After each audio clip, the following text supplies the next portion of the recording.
Välkommen till fader Teemu Toivonen som är här från Helsingfors.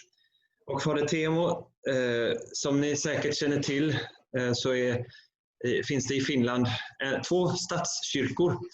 Den evangelisk-lutherska Finska Kyrkan och den Finska Ortodoxa Kyrkan. Och därför så tänker jag att för oss som bor i Sverige så har vi stor nytta av att få lyssna på erfarenheterna från den Finska Ortodoxa Kyrkan. Och namnet på det här föredraget, det är ortodox minoritet i luthersk majoritet. Erfarenheter från Finska Ortodoxa Kyrkan. Varmt välkommen och tack för att du är med oss, fader Teemu. Ordet är ditt. Tack för inbjudan också. Och hälsningar från norra Karelen. Vi är här för höstlov. Och just nu arbetar jag i universitet i östra Finland.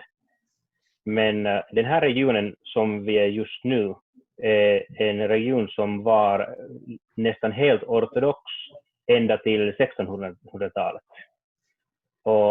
Och förlåt mig, jag skulle vilja gärna tala på svenska, men vi arrangerade så att jag kan använda engelska. Det är lite bättre för er också, tror jag, att följa med om jag talar på engelska.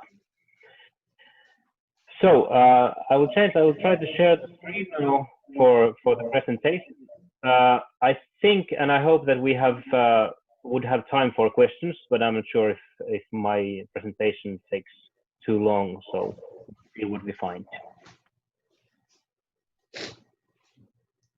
Okay, I can see that you can see my presentation now. So the Orthodox minority within the Lutheran majority, and especially experiences from the Orthodox Church of Finland. As you all may know, there has been the Christian presence on Finnish, present Finnish grounds since the early Middle Ages, and first archaeological tracks are from the 9th and 10th century, even also from the western parts of Finland. There are some excavations now that we have some findings, but not really results of study yet, as far as I know. But you can see the area of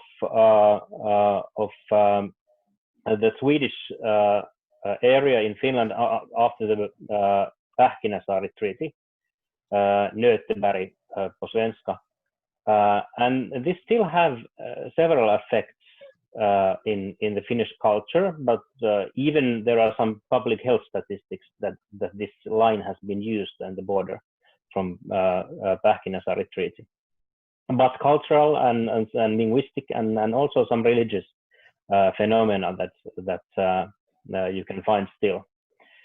With the Orthodoxy, founding of Valamo Monastery at latest in the 14th century was of course establishing of Finnish or Karelian Orthodoxy too. Most likely, now I can hear myself, by the way. So I hope it doesn't bother you.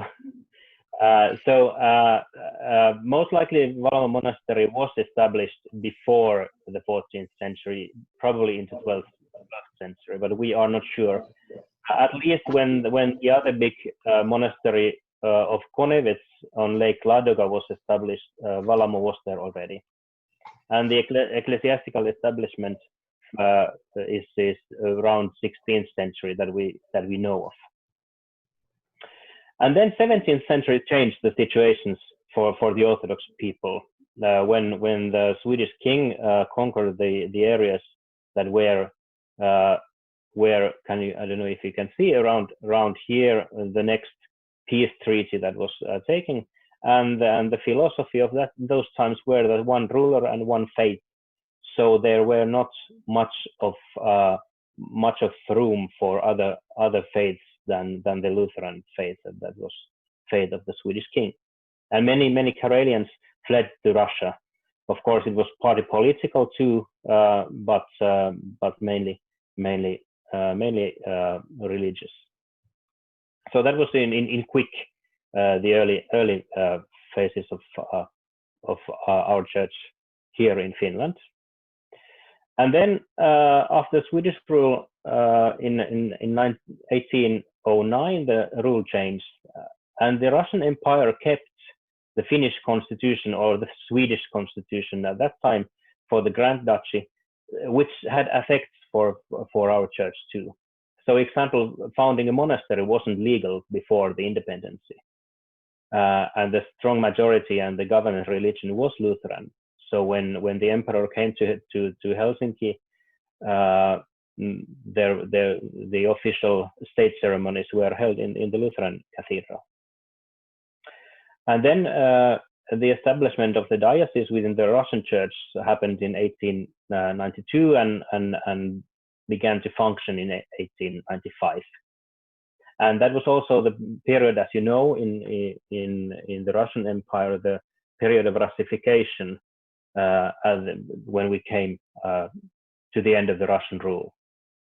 And that, of course, affected to general attitudes towards the Orthodox. We were considered as Russians or pro-Russians.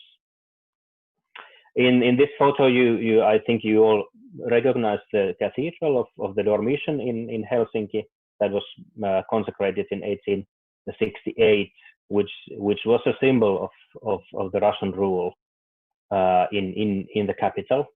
And it's not higher than the Lutheran cathedral, but it's on the higher place.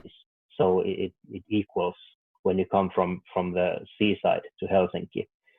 But Uspensky Cathedral was built as a parish church already. So there is the reason that is there still. There was also the Cathedral of St. Alexander Nevsky in Suomenlinna, that's in Sveaborg, but that was changed to a Lutheran church after the independence. And after Russian rule and the Finnish independence, the Finnish Orthodox Church, or the Orthodox Church in Finland, was moved to under the ecumenical throne in Constantinople. Here are some figures that you might know. The Finnish independence, national independence, 1917, and next year there was the first state decree of the Greek Catholic Church, which was the first legal basis for our church now. And the autonomy was granted from Moscow. The ecclesiastical autonomy was granted from Moscow in 1921, and then finally from Constantinople and under Constantinople 1923. And the ecclesiastical autonomy we have is quite broad. If you, for example, compare our autonomy with the Greek archdiocese in the United States, you can notice that we elect our own bishops, also the archbishop. But when we have the archbishop elections, then the Holy Synod of Constantinople will confirm that, or has confirmed that every time since 1923. But also the legal position, as Father Mikael already told, is almost the same as the Lutheran Church. Not exactly, but almost the same.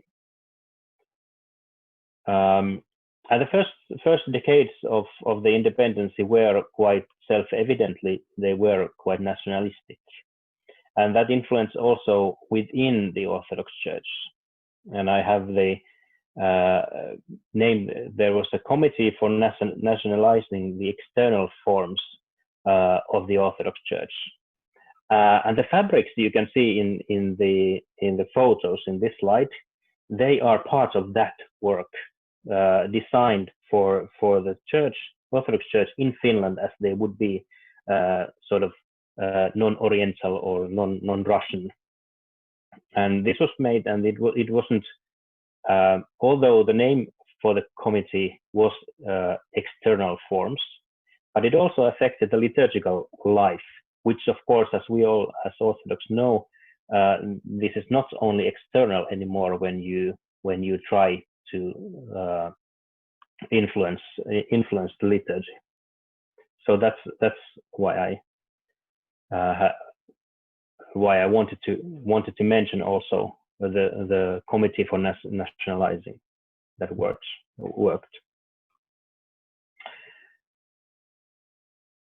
And together with the independence and well, bit before with the laws of religious freedom, the possibility became, for example, to establish monasteries. Lintula Convent was established 1895,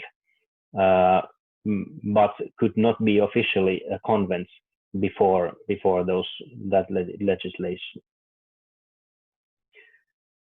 That's strict were the rules of the Swedish constitution that we still had. And the Finnish national narrative was, and to a point today even, is very, very Lutheran, and anything that was considered Eastern or Oriental could not be a part of it. And when the history came to the Second World War, this had also effects there. Now, even though there were the chaplains and the Finnish nationals were part of the Finnish defense forces, there were some effects within the spiritual work in the defense forces too. When Finland had occupied Eastern Karelia in 1942, the spiritual work of the defense forces tried to do different kind of maneuvers for the local people living there. For example, to baptize children of the Orthodox Karelian families who had not been able to do that, by the way, because of the communist rule in Soviet Union at that time. But the Finnish military chaplains wanted to baptize children to sort of general Christianity or Christianity in general. And this was, of course, something that was a problem for many Orthodox military chaplains working in the area. The ethnic Russians were taken to the concentration camps, and the priests who happened to be there took care of those souls at that time. But the Karelians were considered to be a part of the big Finland, or the large Finland, and that's why they were taken care of as civilians. And here is the photo is military chaplain Yrjö Olmari, already at that time a Hieromonk Paul, the Archbishop of our church to be. And he was, for example, removed from the Eastern Karelia because of trying to not accepting to baptize children in general Christianity. And so he was removed and sent to western parts of Finland to serve. And then I have some kind of headlines for the slides, but then the domestic refugee church, the World War II created a situation where the Orthodox population diminished from approx 80,000 members. That was statistics from year 1940 to less than 60,000, which was the year 1990. Many of those evacuees and refugees who came from Karelian or the Russian, now Soviet side, had or were in a situation where they had to change their religion and converted to Lutheran Church. And also the Orthodox Church in Finland lost its heartlands, its monasteries, its those municipalities and regions where most of the people were Orthodox. and were spread around present Finnish states. And the further the evacuees had to go from east towards the west, the stronger were the attitudes against the Orthodox, even on an individual level. But the governments after the war anyway helped the church that had lost most of its property, and a law was given to build new churches and zazonas. And first church of this built under this law and funding was consecrated in 1950, and there is a photo of that church, which will be a Church of Resurrection of Christ in Jyväskylä in central Finland.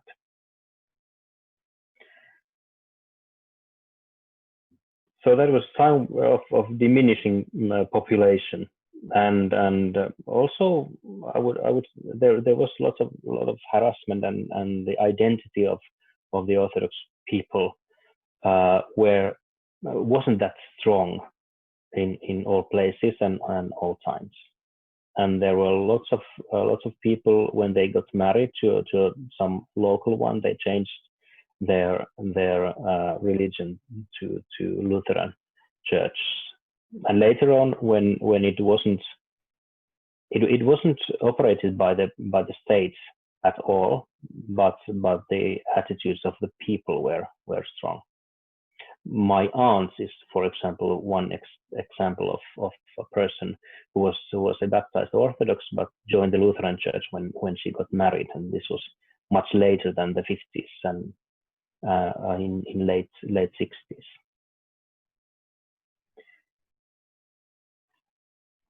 And then became the time of sort of the Orthodox Church being the favorite child of Finnish media. And again, I have the same person in photo. Now the Archbishop Paul of Finland and of Karelia and all Finland, and the general attitudes changed from the 60s onward.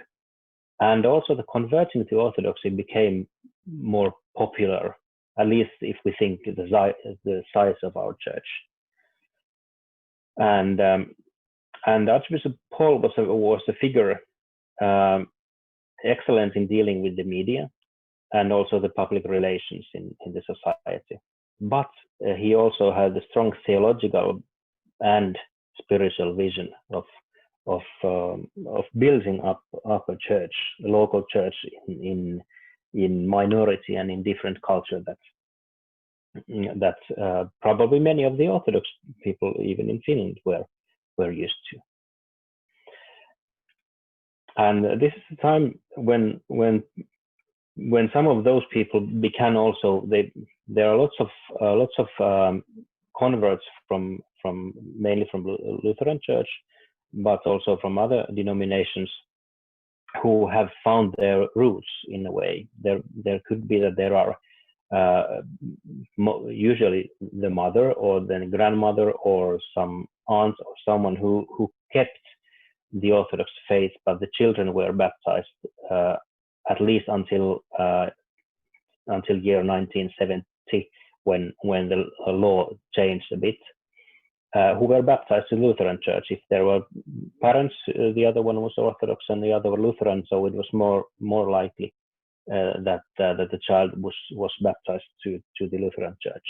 It was considered to be easier in a way. But I remember from this time and then maybe a bit later, I personally remember that there was the otherness during my school years in a small industrial town about 2 hours drive from Helsinki. Someone else probably would call it mocking what I heard on the schoolyard, but I didn't consider it that way. I knew the friends were ignorant, and besides, they were my friends. They were not the bad boys of the school or anything like that. But it was there. It was there. I remember once walking with my mother in Tampere, close to my hometown, and there was someone who asked for the Russian church, and if you know, the Finnish word deriving from Swedish, another language is Ryssa, is not a proper word to use, not even in the 80s. But that was the name they used for the Orthodox Church in those areas at that time. And the building up first materially, the church after the war with the new churches and just zonas. I don't remember the number how many were actually built during that time with the state money, and then the spiritual building up of the church during the time of Archbishop Paul. We've come to a situation that we are a multicultural community with many different backgrounds. The biggest change in demographics after World War II began during the 1990s with the immigration, both from war countries and also post-communist countries, but especially the Ingrians, the Finnish-speaking people in Russia, who were then considered to be expats and returning to their home country. And of course, many of those were not Orthodox, but there were also those whose Lutheran roots had broken up already a few generations ago, and so they came to Finland, and most of those people didn't register to any parishes, but those Russian-speaking who came then, most of them have registered to our parishes, of course, and only very marginal amount to the Moscow Patriarchate parishes, 2 of those that we historically still have in Helsinki. But also the others. The photo tells you, this photo is from our parish, Helsinki parish 190th celebration 3 years ago, 26th of August in 2017. There are both Eritreans and Ethiopians performing or singing for us and with us. We had a multicultural bazaar with the different food cultures and so on. And this was probably a very, how would I say, a good point, and the time was sort of ripe for us all to come together and celebrate the 190th birthday of our parish in Helsinki.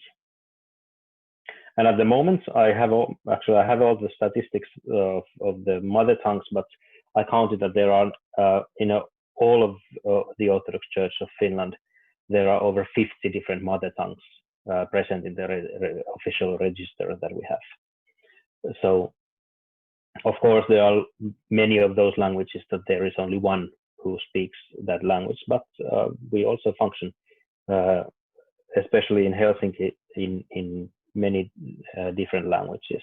We have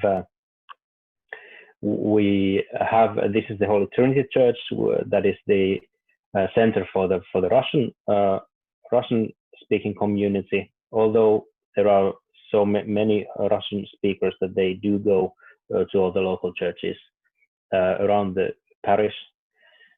But this is the place where we have the services weekly in Church Slavonic. And then in the small church, that is which is my duties when I work in the parish. We serve once a month in Swedish, once a month in English, once a month in Greek, and then nowadays also once a month in Arabic too. Though we don't have any clergy who speaks Arabic, so we've been happy to have Father Jean from Sweden to help out with the services, and also Father John, the other one. And then there are also services once a month in Romanian, either the Vespers or the Divine Liturgy. in Romanian, and the dean of Turku parish comes to celebrate those then in Romania. And some others, Skolt Sami, we have twice a year in Helsinki. We have either liturgy or vespers in Skolt Sami, and in the very north in Lapland they use Skolt Sami as much as they can, and are developing the use of Skolt Sami to one of those languages that we had already since the beginning of our, or at least from the 16th century in our church. This is something that we could probably discuss more afterwards if we have time. And one mention of our church must be made of the ecumenical relations. Finland has been called an example country of the ecumenical relations, and that's probably that comes from the situation that we have two well, not state churches but national churches, I would say. And during that time, of course, as in this presentation you also already noticed, there has been different times, but especially the past years have been a time of supporting immigrants and refugees together as Christian communities. 2015 put us in a situation that we had to do things together. Of course, that also creates some issues to be discussed or reveals some things. For example, the different ethnic work in the Lutheran Church they also take the Orthodox people who come to Finland to under their wings by helping out and giving even work possibilities and so on. And one issue is the fact that we have two religious communities that have a special status before the law and have their own legislation. Is that the ecumenical work should also support those religious communities that are not Lutheran or part of the Orthodox Church in Finland, to have the religious freedom and the equality between different religious communities.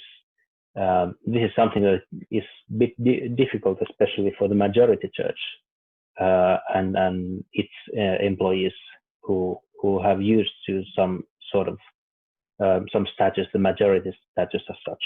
That's why I wanted to mention this. And this would be the end of my presentation as such, but it is good if we speak of the Christian witness or the Orthodox witness in some region or in some state, is that the unity is the key word. So that we are credible and we can share the gospel, we have to seek for unity between us. And that's why I think that our church in Finland has been very blessed to follow the canonical status and the rules of the Orthodox Church under the Holy See of Constantinople, one church in one country, and so on. All these things that you of course know, but this is something that we should seek and keep up. Is unity. Now I will stop sharing, and I hope that you have some comments or questions more. This is very brief, especially concentrated much of the history of our church, but if there's anything else that I could share with you, that would be nice. Är det någon som har en fråga eller fundering till fader Teemu utifrån det föredraget som han höll? Ja, en fråga. Jag ska framföra den här.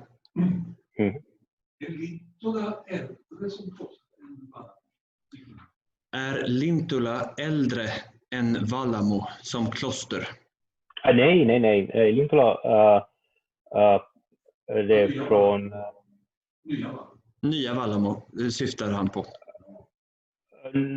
Nya Vallamo det är ju den den kloster vi hade redan som bara flyttade från Ladoga ön till Finland. Så, men de flyttades inte tillsammans men samtidigt. Lintula och Valamo till Finland. Var kom Lintula ursprungligen från? Så det är den från Terijoki. Ganska Lintula där den var. I Vibo och Terijoki och där fanns det en by som Lintula. Så söderut. Förlåt, fader, hade du något att tillägga? Söderut från Ladoga. Då ska vi se, här hade vi först en fråga. Elisabeth, varsågod. Hur gör ni i Finland? Jag tänker på det här med, när vi säger ekumenik i ortodoxa kyrkan så menar vi något annat än man säger ekumenik i Sverige till exempel. För då är det olika samfund som ska träffas. Men nu är det så här att det är många människor som har gått från ett samfund in i ortodoxa kyrkan.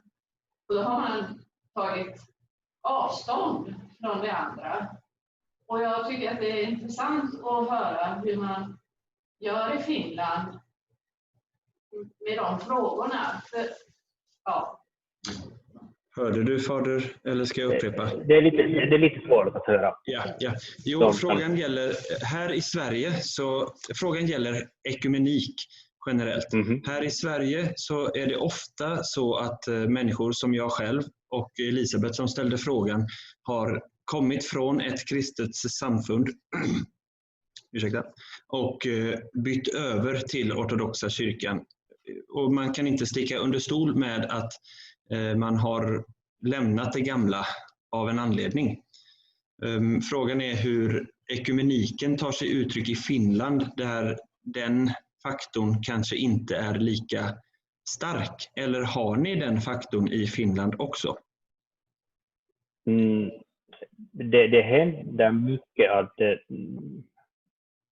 nästan alla som kommer till den ortodoxa tron har någon bakgrund i någon kyrka eller hur kunde man säga, men det är ingen problem för ekumeniska arbete i alla fall. Vi undervisar dem som kommer, men och våra kyrkor är öppna och klostrarna är öppna, men det är nästan allt vi gör. Vi ber. Så om det här är någon svar för frågan, men jag har inte märkt i stora problem i alla fall. Tack. Iris, varsågod. Jag vet inte om man nämnde, men jag vill säga så att hur stor är den ortodoxa kyrkan? Hur stor är den finska ortodoxa kyrkan i jämförelse med evangelisk-lutherska kyrkan? Jo, förlåt, jag glömde det. Vi är nu det igen nästan 60 000. Så 1,2 eller 1,1% av finska folket. Men det lutherska kyrkan, det är nu, jag tror att det är 74% eller någon, och det blir hela tiden mindre och mindre antalet av lutherska i Finland. Det finns regioner i Helsingfors som har mindre än 50% medlemmar i lutherska församlingen. Så hörde jag det rätt, alltså på befolkningen generellt så var det, sa du 24% var i luthersk? 74, ja. 74. Ja. Bra, Jag är inte säker om det var i årets siffror. Någonstans där. I Sverige är den siffran, vad sa jag igår? 56% är fortfarande medlemmar i Svenska kyrkan. Och ortodoxa kristna utgör kanske kring 1% om jag minns rätt i statistiken. Ja, en fråga här. I Sverige då, om man letar kyrkliga rötter, kanske man väljer katolicism och sådär. I Finland, om en protestant letar kyrkliga rötter, nosar de på katolicism eller nosar de på finska ortodox? Jätteintressant fråga. I Sverige, om man börjar leta efter sina kristna rötter, så börjar man ganska naturligt att nosa på den romersk-katolska kyrkan. Hur är det i Finland för de som söker söker kristendomens rötter? Kommer de till er eller söker de sig till romersk-katolska kyrkan? Kanske både och, men förstås vi är större i Finland, så betyder att det. Och nästan alla som kommer till den ortodoxa kyrkan, de har någon relation med ortodoxa kyrkan redan.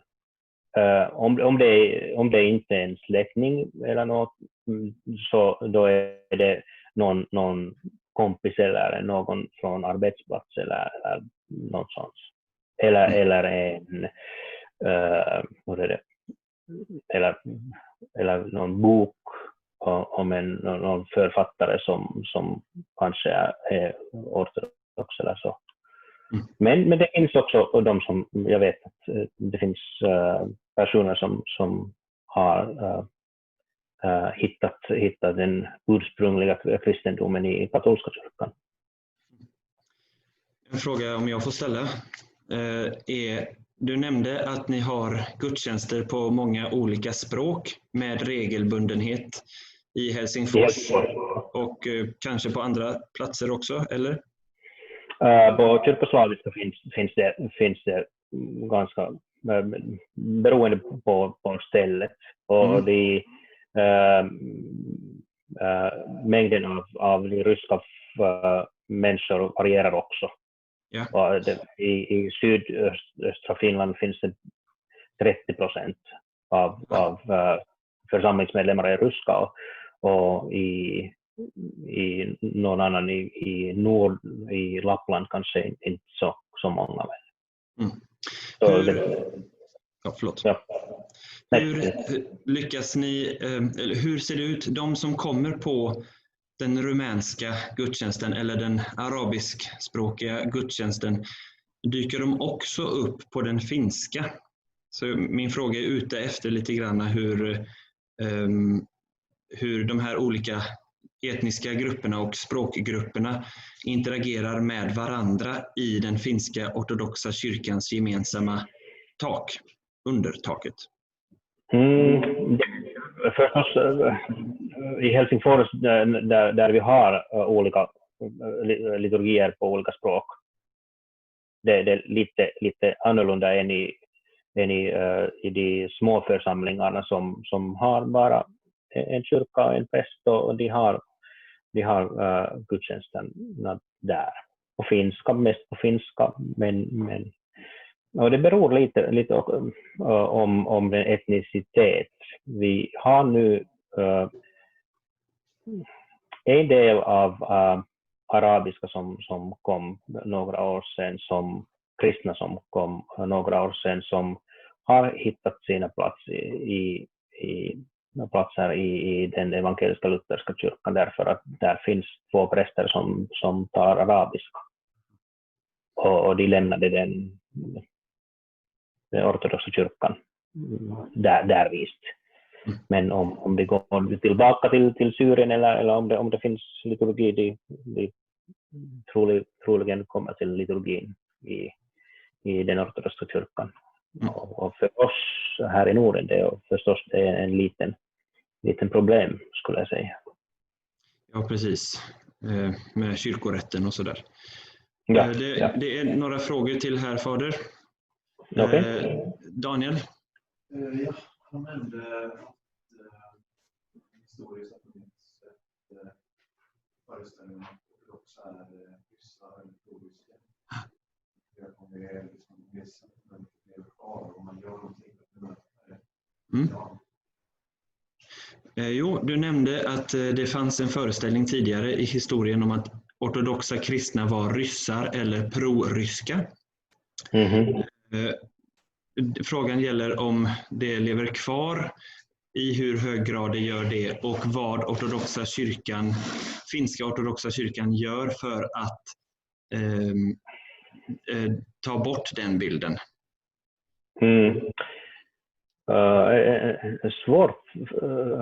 Svår fråga. Det finns, attityden finns, men den spelar ingen roll på nutiden. Att vi har nästan ingenting som vi gör för att inte ha, eller hur sa du att ta den bort. Men vissa saker förstås, att använda grekiska kamilafkion eller så vi ska kanske, men inte så mycket. Alla är välkomna. Vi måste välkomna tiotusentals av ryssar av ryska människor som bor i Finland. Vi måste göra det. Det är en andlig ansvar för oss. Absolut. Att göra det. Men attityder från den majoriteten, ja, det finns några, men det är inte så. Det är ganska bra. Just det. Vi hade en fråga till. Under 60- och 70-talet, du talar om bokvision. Under 60- och 70-talet var väl Teemu Toivonen väldigt dominerande. Spelar han någon roll nu för den ortodoxa? Du talade om bokmission under 60- och 70-talet. Då har vi en fråga. Då var Teemu Toivonen mycket verksam och aktiv. Spelar han fortfarande någon roll idag för er? Ja, det skulle jag säga att man läser hans böcker om det under katekumentid eller tiden då lära sig själv att känna ortodoxa tron eller så. Det finns förstås många andra också, men författare nu, men. Vi har en fråga till. Jag var där visades där det var etioper och Eritreaner som fanns här. Ja. Finns det andra ortodoxa kyrkor i Finland utöver Frågan gäller den bilden med eritreaner och etiopier.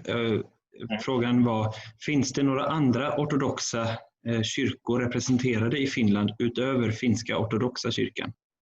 De orientaliska kyrkorna har eritreanerna och etiopiska kyrkan finns det. Och sen armeniska kyrkan har en liten församling och koptiska församlingen finns det. Och vi lånar våra kyrkor för dem. Eritreiska och etiopiska kyrkan är ju lite större än de andra. Så de använder varje vecka någon av våra församlingar i Helsingfors församling, eller kyrkor i våra församling i Helsingfors. Och sen i andra församlingar också när prästen kommer till Uleåborg eller Lahtis eller så det är vår församling som lånar kyrkan för det. Några av dem är fortfarande medlemmar i vår kyrkan också. Ja, nu har vi 2 sista frågor, fader, så sen ska du få gå. Vi börjar längst bak, Filip. Det var frågan om tanken på konflikten. Problemet i Ukraina var att Lutherska kyrkan Finska kyrkan tillhör ju. Då har det sett ut med ryssarna i Finland. Har de slutat komma eller har man löst det? Det är det bästa lösningen. Så hur fungerar det nu? Intressant fråga. Med tanke på konflikten i Ukraina så har ryska Moskva-patriarkatet brytit kommunionen med Konstantinopel, som du känner till, och det gäller även lekfolket. Och ni sorterar under Konstantinopels patriarkat men betjänar en mängd ryssar. Hur ser det ut? Hur löser ni? Hur har den konflikten påverkat er?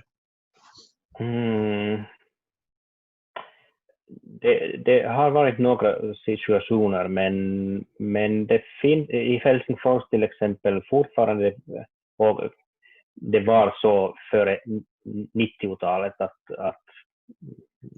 det var helt samma sak att vara i Moskva-patriarkatets församling eller i Helsingfors församling. Och det händer också fortfarande. Det är inte så att när det var den värsta situationen med Ukraina så var det kanske något där, men inte så. Människor kommer och går och det är gudstjänsten som är det viktigaste för många. Det är andra saker då som